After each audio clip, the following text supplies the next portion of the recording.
தென்னாடுடைய பெரியவா என் நாட்டவர்க்கும் இறைவா போற்றி. சர்வஜா சர்வவியாபி மகா பெரியவா சரணம். மாய பிறப்பருக்கும் மகா பெரியவா போற்றி. மாய பிறப்பருக்கும் மகா பெரியவா போற்றி.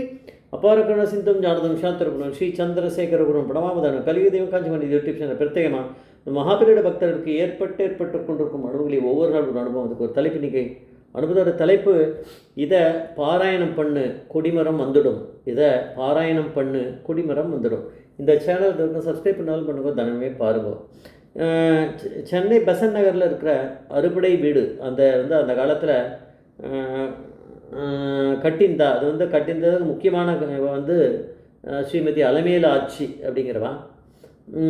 பெரியவா உடைய இதுதான் சஜஷன், பெரியவா தான் கட்ட சொன்னால் அதை கட்டின்னு இருக்கா. அப்படின்ட்டு இருக்கும்போது ரொம்ப முன்னாடியே வேலை ஆரம்பிக்கும் போது அந்த ஃபஸ்ட்டு கொடிமரத்தை நட்டுட்ருக்கா. அந்த கொடிமரம் என்ன எடுத்து கோவில் கட்டுறதுக்கு 13 வருஷத்துக்கு மேலேயே ஆகிருக்கு. அப்போது கோவில் கட்டி முடிக்கல. ஆனால் அந்த கொடிமரம் ஒரு நாளைக்கு திடீர்னு கீழே வந்துடுது. கீழே வந்து உடஞ்சே போயிடுது. இது ஆட்சிக்கு ரொம்ப மனசுக்கு கஷ்டப்பட்டது. உடனே பெரியவாவுடைய அனுகிரகம் தானே இருக்கும். யாரோ 2-3 சாஸ்திரிகள் கோவிலை தரிசனம் பண்ண வந்திருக்கா. அப்போ அரைக்குறையாக தான் கோவில் இருக்குது. இருந்தாலும் அவள் தரிசனம் பண்ண இவ ஆட்சி தான் இன்ட்ரடியூஸ் பண்ணிட்டு இருப்பாள். அவள் தான் கோவில் கட்டுறான்னு. அவள் இவகிட்ட பேசியிருந்த போது ஆட்சி ரொம்ப கவலைப்படுறா. அந்த மாதிரி கொடிமரம் விழுந்தது அப்படின்னு தெரிஞ்சுட்டு அவள் சொன்னான். அவள் கையிலேயே பேக்கில் ஏதோ ஃபோட்டோஸ் வச்சுருந்தான்.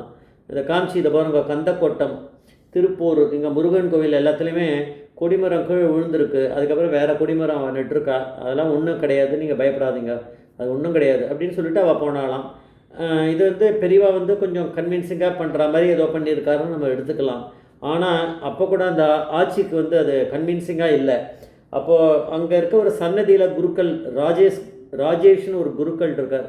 அவர்கிட்ட சொல்லி இந்த மாதிரி கவலைப்பட்டாலாம்.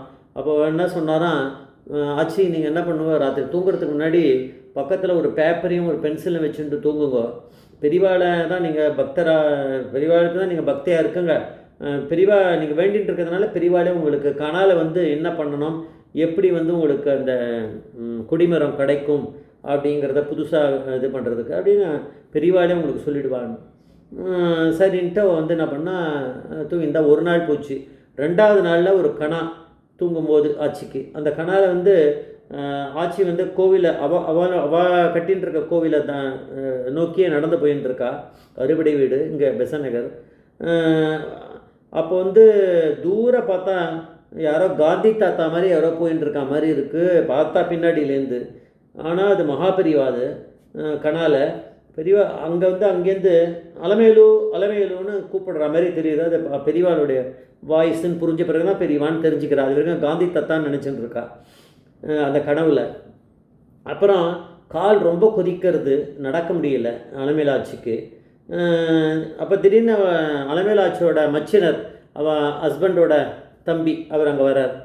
அவர் அவகிட்ட விஷயத்த சொல்கிறா, கால் கொதிக்கிறதுன்னு. அப்படியா, கொஞ்சம் நேரம் வரேன் அப்படின்னு சொல்லிட்டு ஓடி போய் பெரியவா கிட்ட தண்டத்தை வாங்கிட்டு வர்றார். அவர்கிட்ட சொல்லியிருப்பாரா இருக்கும், அவர் தண்டத்தை கொடுத்துருப்பாரு இருக்கும், அவர் கையில் இருக்க தண்டத்தை. இதெல்லாம் கணா. அதை கொண்டு ஆட்சிக்கிட்ட கொடுத்து, இதை கையில் பிடிச்சிக்கோ, தரை கூலாயிடும், தரை கூலாயிடும், நடந்து போகலாம் அப்படின்னாராம்.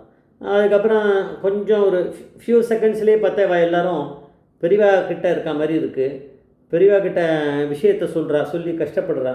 இந்த மாதிரி கீழே விழுந்துருத்து இது வேறு கொடிமரம் அப்படின்னு.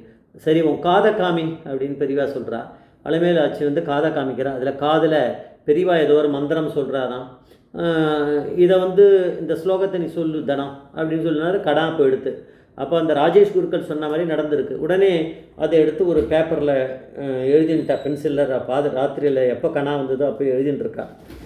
அது தவிர அது அப்புறம் வேறு ஒரு சிவகுமார்ன்ற குருக்கள் கிட்ட அங்கே இருக்கவாக்கிட்டே கோவிலில் அவர்கிட்ட இந்த பேப்பரில் எழுதினதை காமிச்சுன்னு அவர் சொன்னார், இது பீஜாட்சர மந்திரம், இதை சொல்லிகிட்டே இருங்கோ பெரியவா சொன்ன மாதிரி அப்படின்னாரு. இப்போ இவ ஏற்கனவே ஒரு கொடிமரத்தை பர்மா தூத்துக்குடியில் ஒரு கடையில் மரக்கடையில் ஆர்டர் கொடுத்துருக்கா. ஆனால் பர்மாலேருந்து யாரோ வந்து அந்த ஒரு கொடிமரம் ஆர்டர் கொடுத்துருக்கா போல இருக்குது.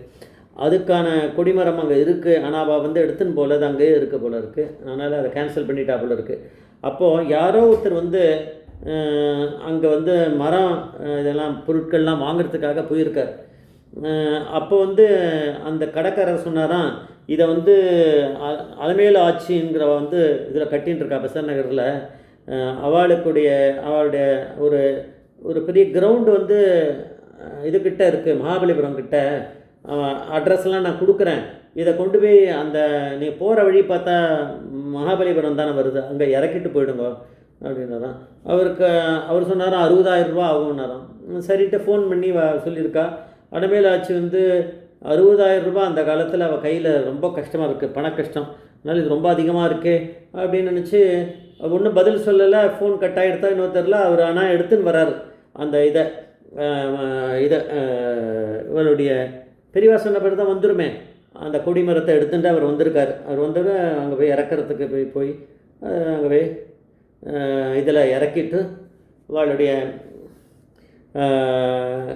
அந்த கிரவுண்டில் வந்து இறக்கிட்டு, மகாபலிபுரம் கிட்டே இருக்க கிரவுண்டில் இறக்கிட்டு அவர் அங்கேருந்து ஃபோன் பண்ணாராம் அலமேலு ஆட்சிக்கு. ஃபோன் பண்ணி சொன்னாராம், நாங்கள் இறக்கிட்டேன் அப்படின்னோடனே 60,000 ரூபா கொடுக்கணுமே. அதனால் இவன் என்ன பண்ணாலும் யோசிக்கிறதுக்குண்டா அவர் சொன்னாராம், நீங்கள் இவ்வளோ பெரிய கோவில் கட்டுறீங்க, நான் வந்து என்னோடய கைங்கரியமாக இருக்கட்டும் இந்த கொடிமரத்தை இறக்கினது ஃப்ரீயாகவே இருக்கட்டும், நான் பணம் வாங்க மாட்டேன் அப்படின்னு சொல்லிட்டு அந்த டிரைவர் வந்து இறக்கிட்டு போயிட்டாராம். அப்படின்னா பெரியவா எப்படி அனுகிரகம் பண்ணியிருக்கா, இதை பாராயம் பண்ண கொடிமரம் வந்துடும்னா ஒரு 6-7 நாள் கூட பண்ணியிருக்க மாட்டாளாம். அதுக்குள்ளேயும் பார்த்தா கொடிமரமே அங்கே வந்துடுது. அதனால் அதுக்கப்புறம் கொடிமரத்தை ஒழுங்காக பிரதிஷ்டை சீக்கிரமாகவே பண்ணிட்டேன் அப்படிங்கிறா. ஆனால் பெரியவா அப்படிங்கிற பரமேஸ்வரங்கிறத நம்ம தெரிஞ்சுகிட்டே இருக்கணும், அதுக்கேற்ற மாதிரி பக்தி வைக்கணும் அப்படின்னு நான் கேட்டுக்கிறேன். ஜெய் ஜெய்சங்கர் ஹரிசங்கர் மகாபெரிய பரமேஸ்வரன் மகாபெரிய பரமேஸ்வரனும்.